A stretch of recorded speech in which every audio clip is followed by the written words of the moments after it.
Kane Velasquez has been transferred to Wasco State Prison in Wasco, California. He got a 5-year sentence, but he already has some years time served, and he will be up for parole next year in March, so he'll probably just end up doing a 1-year sentence in Wasco State Prison. Paddy Pimblett trashes Arman Tsarukyan. Maybe he's trying to set up a fight with him if he can get past Michael Chandler in the co-main event this weekend. Tsarukyan, he's just a little posh boy who's had everything handed to him on a silver platter by his dad. He's a little bitch ass. That's what you are, Arman. Little. Yeah, and then he was doing them videos where he flips forward on his neck. Right. And then he's saying that he's got a bad back. Dana said, didn't he? It was Dana shot him down in that interview. I was like, whoa, that's heavy, that. You don't want the boss saying that about you. But because he got asked, didn't he, is Arman still number one? Right. And he was like, no. Right. He's going to have to go back to the drawing board. Yeah. He basically said that, like, doctors come out at Heather, the best masseuse and the PI, come out and they never said to him, you can't fight. He decided he's not going to fight. So basically, you shit your pants. You know what I mean? That's what you did. You farted and followed through and had shit coming down your leg. So Sean O'Malley thinks that not having a torn labrum going into his fight with Merab Dvalishvili will be one of the difference makers in the fight. I know this sounds like I'm exaggerating, and I'm not. Today, I grappled more. Just today, just this morning practice that I had, I grappled more today than I grappled last fight camp for Merab. And I know it sounds like, we did 7 6-minute rounds today, grappling hard, picking the hardest guys, just straight grappling today. And I wasn't able to do that once last camp. I literally, a torn labrum, everyone feels a tear in their labrum different. There's different levels of tears. That last camp was not a great camp. It was great for what I was able to do. And I'm not obviously going to, in the lead up to those fights, be like, oh, I haven't been able to train very hard. Like, I felt good going into the fight, like as good as I could. But right now I literally grappled more today than I did that entire last camp. I know I could wrestle better than I shown in that last fight. That was, borderline embarrassing what I was able to do again. Merab's tough. Merab's good. Merab's probably considered the greatest bantamweight of all time as of right now. So I'm going to go out there, knock him out. What does that make me? I feel like it's a cool opportunity to go out there and do what I do.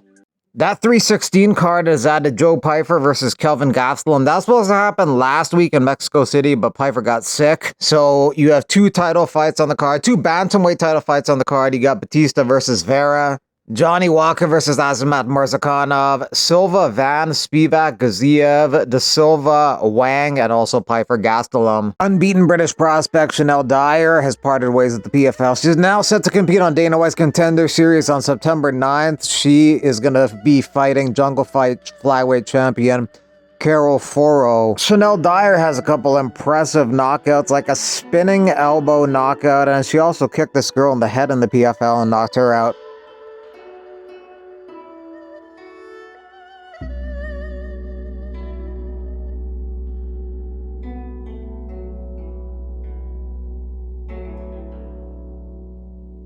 UFC 314 press conference has a lot of people added: Volkanovski, Lopez, Chandler, Pimblett, Mitchell, Silva, Rodriguez, Pitbull, Krylov, and Reyes. Last time out, it was Jean Silva who kind of stole the show. He was the most entertaining and talked about guy at the conference. So that's Thursday, and then Friday before the ceremonial weigh-ins, you got the UFC 316 press conference. Merab O'Malley, Pena Harrison.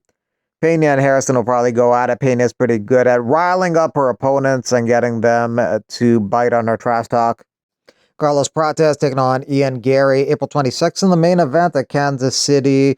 Kevin Holland was someone that they were trying to set up Carlos Prates with. Holland said yes, but eventually they went with Ian Garry versus Prates, which is better for Prates because Holland's unranked, Ian Garry's number 7, so Prates has a chance to move up 6 spots in the rankings if he can get the win. 26 April, get another victory, another win, another bonus.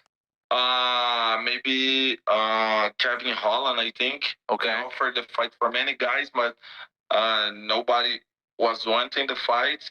And then they say Kevin Holland said yes, but they're gonna try another plan. Dmitry Bivol is vacating the WBC title to pursue a trilogy fight with Artur Beterbiev. The vacated title was set for a purse bid against David Benavidez, who won the interim title last year, prompting some fans to accuse Bivol of avoiding the fight.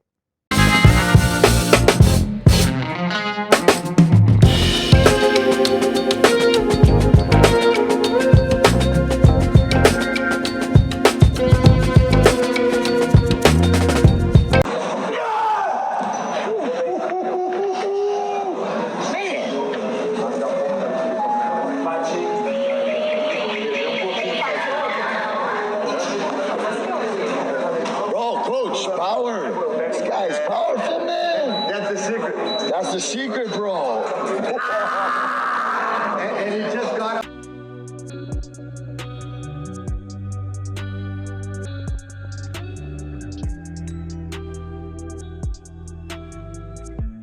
What's up, guys? I am so excited to announce that we are starting a brand new live stream show this Tuesday, April 8th, 4 p.m. Pacific, 7 p.m. Eastern. It's going to be an hour of live streaming content.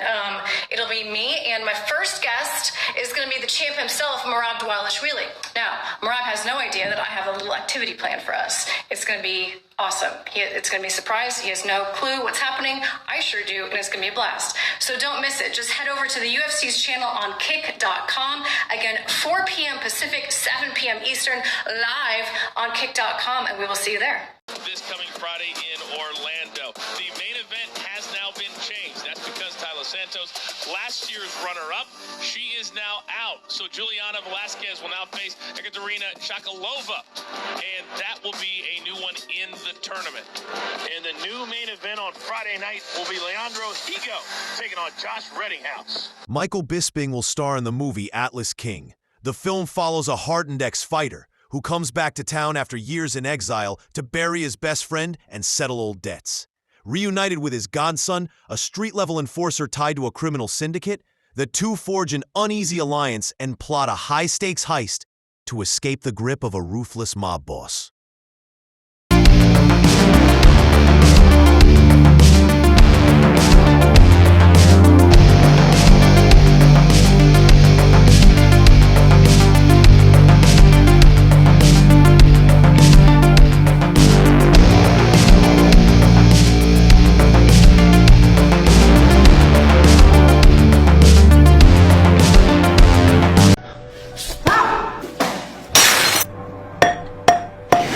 Kraus. This is our new breed coat, Joe K-san.